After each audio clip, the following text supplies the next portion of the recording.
살아남으리라. 주님의 하신 일 선포하리라.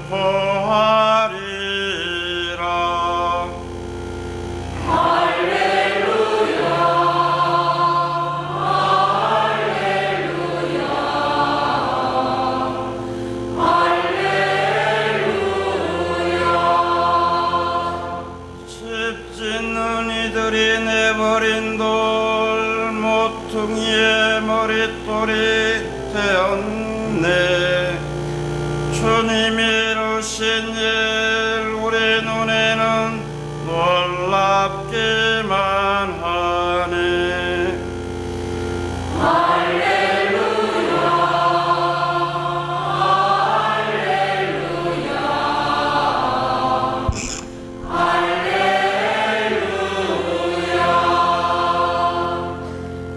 주님께서 여러분과 함께 마르코가 전한 거룩한 복음입니다.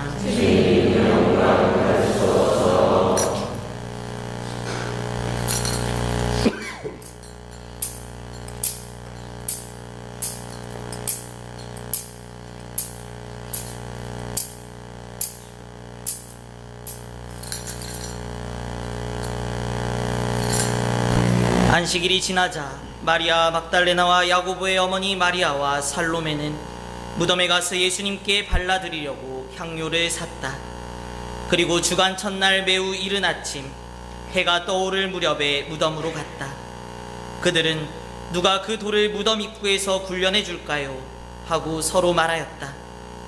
그러고는 눈을 들어 바라보니 그 돌이 이미 굴려져 있었다.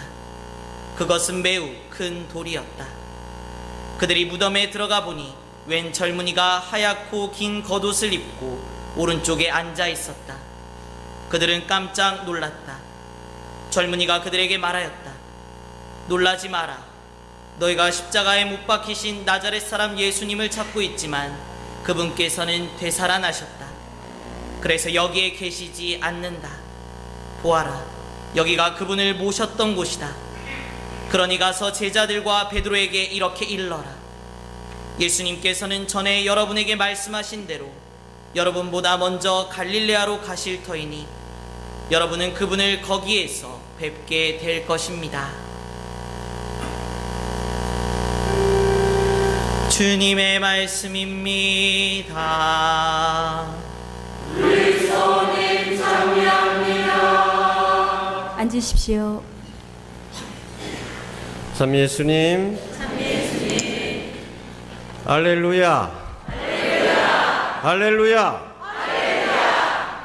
할렐루야는 본데의 글자 뜻으로 보면 주님을 찬미하자, 찬미하라 이런 뜻입니다만은 그 맥락에서 사용되는 것을 보면 우리 말에는 지화자 좋구나, 얼씨구 좋구나 이렇게 해야만 정확한 번역이 될 것입니다.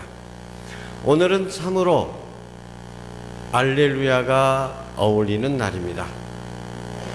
주님께서 부활하셨습니다. 할렐루야. 할렐루야. 주님께서 참으로 부활하셨습니다. 할렐루야. 할렐루야. 성 아우구스티노는 그리스도인이라면 모름지기 머리끝에서 발끝까지 할렐루야가 되어야 된다고 가르쳤습니다. 주님께서 부활하시지 않았더라면 우리의 믿음은 헛된 것입니다. 주님께서 부활하심으로써 인간의 모든 어두움을 걷어주시고 빛으로 이끌어 주셨습니다. 주님께서 부활하셨다는 것은 죽음을 이기시고 다시 살아나셨다는 것입니다. 여러분 그 기쁨이 어떠한지를 한번 상상해 보십시오. 이 부활의 기쁨 속에서도 우리 국민들의 마음을 아프게 하는 사건들이 너무도 많습니다마는 그 중에 가장 가슴 아픈 것은 세월호 유족들일 것입니다.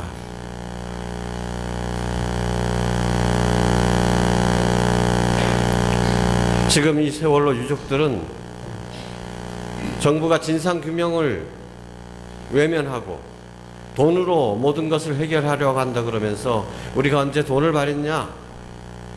우리 자녀들의 죽음을 헛되이 하지 마라. 이런 일이 왜 일어났는지 철저하게 진상을 규명해서 다시는 이런 비극이 없도록 해야 되지 않겠느냐. 우리가 원하는 것은 그것이다. 이렇게 하면서 삼보일배를 하면서 지금 서울로 향하고 있습니다. 여러분, 삼보일배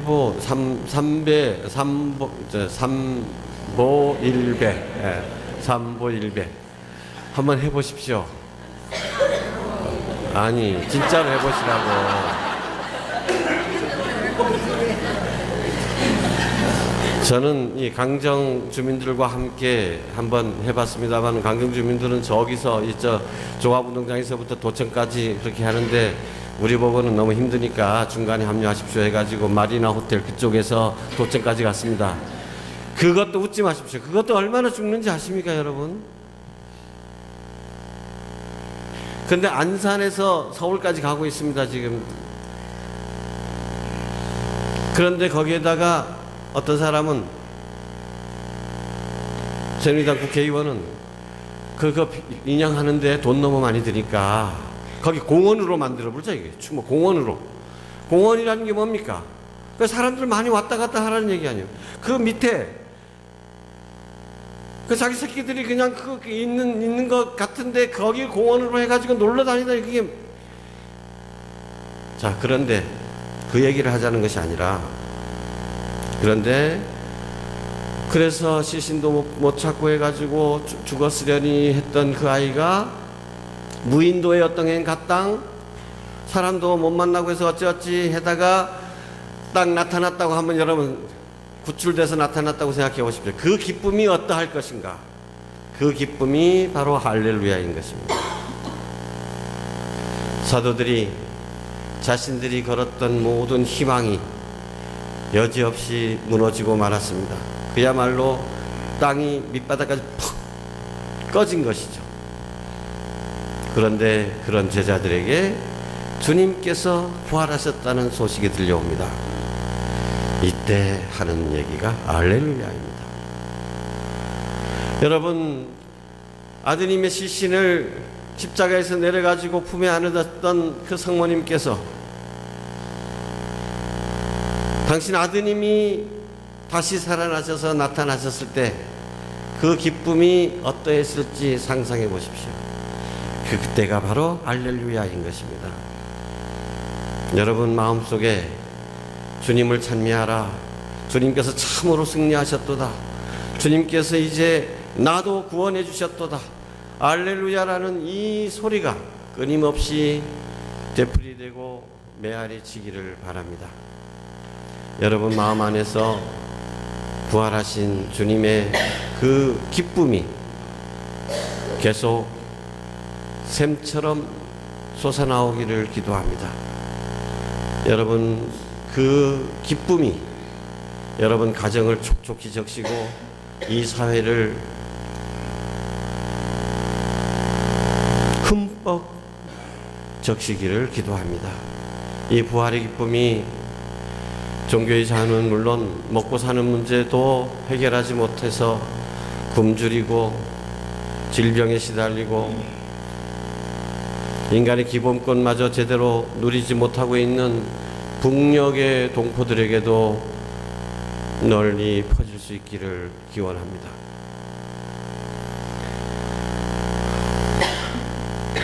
어제 참으로 가슴 아픈 또 하나의 비극이 있었습니다. 이슬람 극열분자들이 대학교를 급습해서 우리 천주교냐 개신교냐 이슬람을 안 믿는 사람이라면 전부 다 학살하는 이런 비극이 생겼습니다. 죽은 사람은 145명이 확인되고 앞으로 몇 명이 더 죽을런지도 모른다는데 어떻게 이런 일이 있을 수 있을까? 그 죽은 사람들의 피가 강처럼 흐르고 있는 그 바닥에 여기서 헤엄쳐나가고 낄낄대며 웃을 수 있는,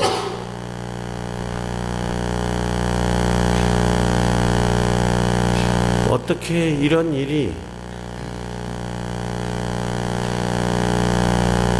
정말 대명천지라, 계명천지라, 이게 정말 이렇게 문명이 발달했다고 하는 이 21세기에 벌어질 수 있는지.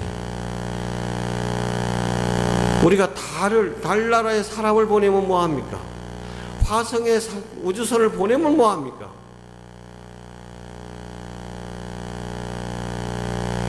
근데 이런 인간의 어리석음은 우리나라에서도 되풀이되고 있습니다.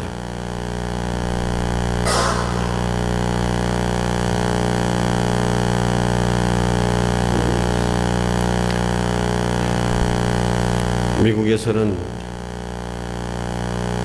우리나라에 샤드라고 하는 무기를 배치하려고 합니다.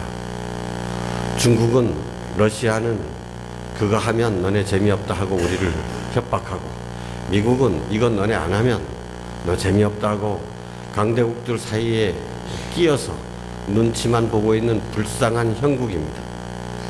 그런 사이에 일본은 더욱더 군국주의의 길로 나아가고 있습니다. 헌법도 고치겠다고 하고 있습니다. 다른 나라를 침략하지 못하게 하는, 그래서 평화헌법이라고 2차 세계대전 때 멸망함으로써, 항복함으로써 평화헌법을, 다시는 이웃나라를 침범하지 않겠노라고 그렇게 헌법을 만들어 놨었는데, 이제는 2차 세계대전이 끝난 지가 70년입니다, 올해가. 근데 이제는 그거 바꾸겠다는 거예요. 전쟁할 수 있도록 바꾸겠다는 겁니다.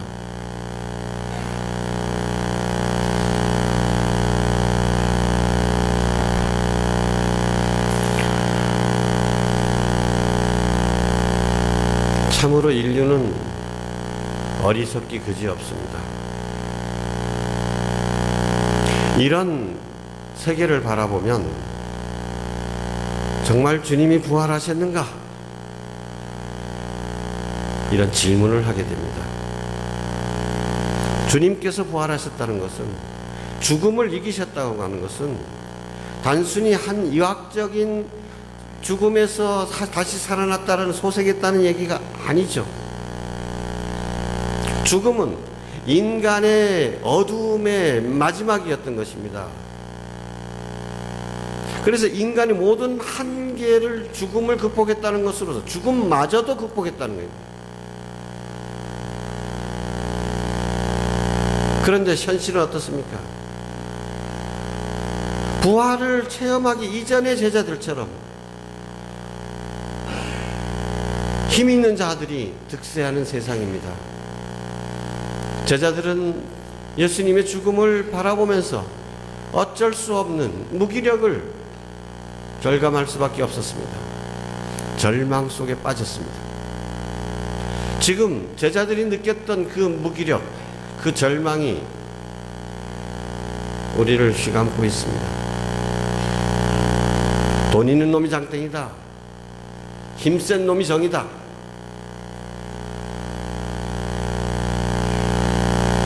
아무리 사랑으로 살아가고자 한들 누가 알아주느냐? 뭐가 달라지느냐?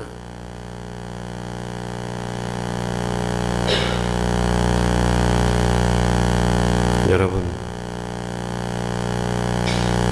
그것이 우리의 신앙을 위협하는 가장 큰 요소가 됩니다.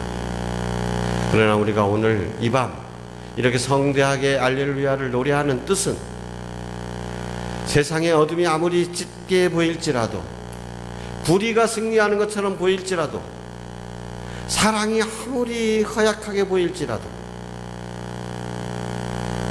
우리는 굴하지 않겠다. 우리는 믿는다. 그들이 승리한 것처럼 보일지라도 그 승리는 오래가지 못할 것이다. 주님께서 파라오의 병거를 바다에 쳐넣으셨다. 예수 그리스도를 다시 부활시키심으로써 이 세상의 권세가 헛되다는 것을, 결국 사랑이 승리한다는 것을 믿는다는 것입니다.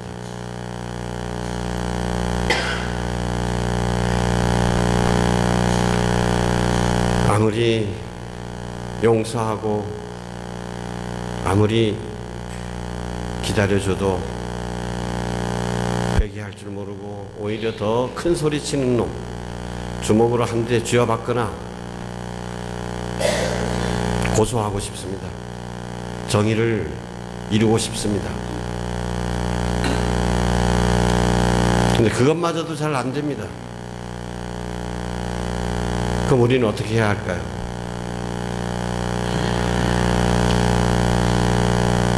실망하는 것, 포기하는 것, 이것이 부활 신앙을 거부하는 것입니다. 우리가 참으로 주님께서 부활하셨다는 것을 믿는다면 아무리 우리 상황이 어려울지라도 포기하지 말아야 합니다. 그리스도의 가르침대로 실천하는 것을 포기하지 말아야 합니다. 용서하기를 주저하지 말아야 됩니다. 사랑하기를 그쳐서는 안 됩니다.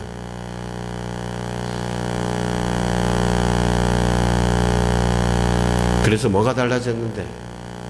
그래서 네가 한 일이 무엇이냐 내놔봐라 라고 비웃을지라도 그런 비웃음은 십자가에 주님께서 매달리셨을 때 그래 내려와 봐라, 네가 내려온다면 우리가 믿을게 라고 하던 사람들의 비난이라고 생각하고 그런 비난을 참으신 그냥 받아들이신 예수 그리스도처럼 우리도 그들의 비웃음을 한 몸에 사면서도 절대 이 용서와 화해와 사랑의 길을 포기해서는 안 되는 것입니다.